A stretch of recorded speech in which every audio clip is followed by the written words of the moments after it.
Do you love video games? Of course, who doesn't? But how much do you actually know about them? Join us as we take a brief look at the history of video games.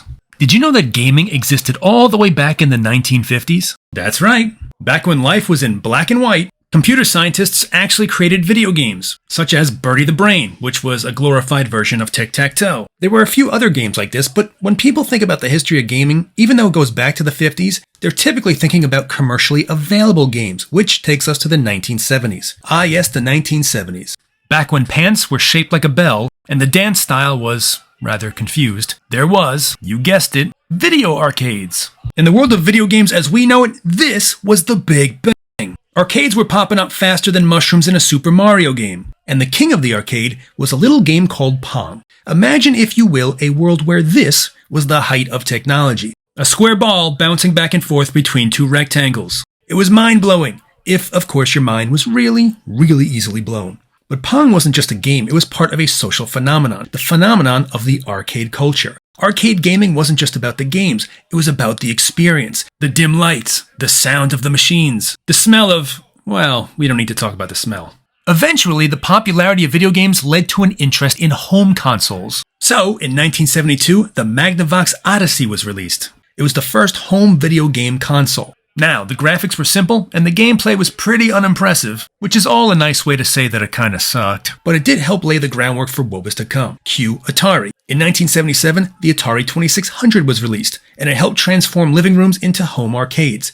If, of course, you could figure out how to connect it to your TV. It allowed people to play popular arcade games like Space Invaders and Pac-Man right there from the comfort of their own sticky couch. The gaming industry was booming, and everybody wanted their share of the cash. Even companies with no experience in video game development were getting involved, and this led to a slew of terrible games being released, like the notoriously awful Atari game E.T., which was rushed to market and nearly unplayable. The whole game looked like a dinosaur searching through his backyard. It was like video games' version of The Room. Multiple terrible games like this were released, so eventually people were like, these games suck, and I don't want to spend my money on suck. Consumer confidence didn't just dip, it took a nosedive off the Grand Canyon, and it led to the video game crash of 1983, which lasted until 1985, when Nintendo was released.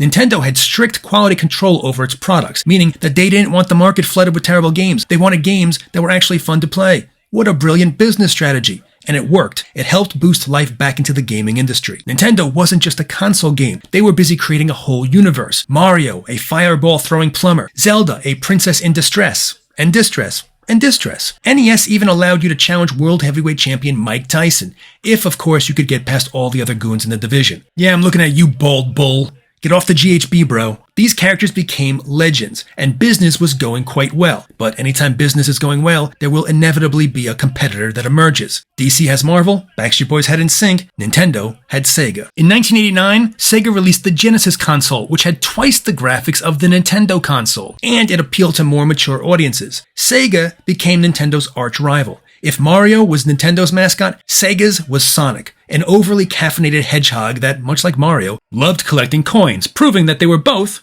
incredibly greedy. In 1991, Nintendo released its own 16-bit system, the Super Nintendo. Altogether, the Super Nintendo sold around 49 million units worldwide, while the Genesis sold approximately 31 million. Sega was super ambitious, but they were also careless and they made a lot of mistakes. One of their biggest mistakes was their 32-bit system, the Sega Saturn, which they released in 1995. It had great graphics for the time, but the system was too complex for game developers to create games for it. So, not many did. This led to a console with not many games. And obviously, people don't want to spend money on a console with no games. That's like paying a cover charge to go into a club with no people. Meanwhile, Sony jumped into the console market with the release of the PlayStation, which was also a 32-bit system, and they gobbled up much of Sega's market share. Not long after, Nintendo released a 64-bit gaming system called the N64, basically saying, hey, we see your 32 bits and we raise you more bits. Sega wasn't done yet. It had one last hurrah in it. In 1998, it released the Dreamcast, which was initially successful and well received because of its futuristic graphics. But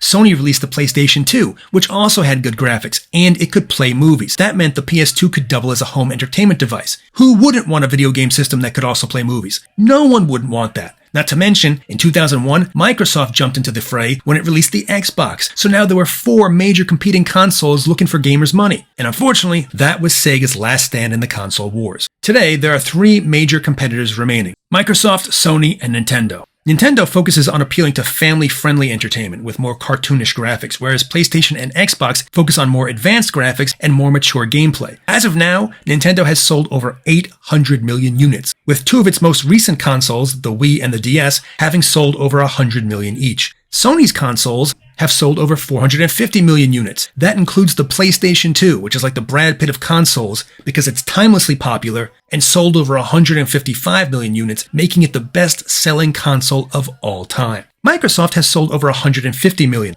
placing it at a distant third. But hey, they sold more than the Dreamcast, so that's gotta count as something, right? The Xbox 360 is their best-selling console, as it has charmed over 85 million gamers with its red ring of, well, we don't need to talk about that. So Nintendo leads the pack like the Pied Piper of gaming, with Sony hot on its heels, and Microsoft is like the cute girl who doesn't seem as cute because her two friends are supermodels. But the consoles weren't the only true option for gaming anymore. In the late 90s and early 2000s, PCs got injected with steroids. They hit the digital gym and started bulking up with some serious hardware. They boosted their processing power, they equipped advanced graphics cards, and they were stuffed with more RAM than a Thanksgiving turkey. And then came the popularity of the internet, which allowed PCs to mix gaming and socializing all into one. They introduced MMORPGs. Random letters on a spoon from your alphabet soup? Yes. But also standing for massively multiplayer online role-playing games, like the World of Warcraft, that became phenomenally popular. So much so that even consoles eventually had to create online gaming features, allowing their customers to play together online through services like Xbox Live, PlayStation Plus, and Nintendo Switch Online. But one other appeal that PCs had over consoles was the ability to modify games. PC games often have an editable source code, which essentially gives players the keys to the game's control room. So people started tweaking the games, expanding them, building upon them. Some of the mods were basic, like adding more athletes to a sports roster, or increasing the power of a weapon so that they resembled something from a Fast and Furious film. But others were more humorous or imaginative, like adding Super Mario to Grand Theft Auto, a game built around stealing cars and committing crimes. In the wacky world of PC mods, it's not just a game. It's a digital playground where unicorns can compete in the NBA, and your quiet little sim town can suddenly become a dance party for alien invaders. Modding games adds a whole different element to gaming that consoles generally don't offer. So, given the explosion in popularity video games have seen over the last several decades, where do they go from here?